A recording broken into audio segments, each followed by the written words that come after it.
This grass right here is taking over the entire state of Texas, and it doesn't belong here, and it doesn't look like we're ever going to be rid of it at this point. It's called KR bluestem or King Ranch bluestem, and it's called King Ranch bluestem because this bluestem that is native to Asia was first introduced to the King Ranch to be a forage grass for cattle.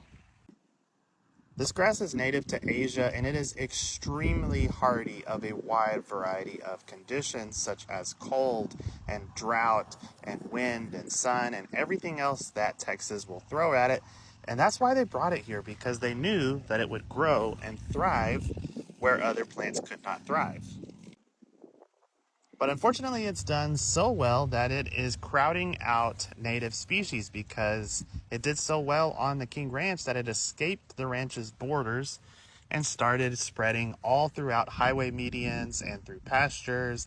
And it's actually causing a huge economic or ecological decline in the state. In places where the KR bluestem has taken over, our native plant species are crowded out, our native bird species decline, and along with the other insects that are dependent on our native plants. It is a problem in lawns too, but usually only in lawns that are somewhat neglected. It doesn't tend to show up in healthy, thick, and full lawns.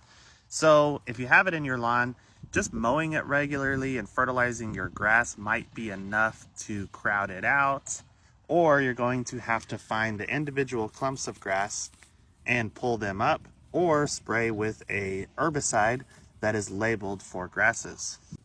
Unfortunately, these control methods can't really be taken in rangelands and highway medians. So this is something that our Texas ecologists are having a very hard time figuring out what to do with.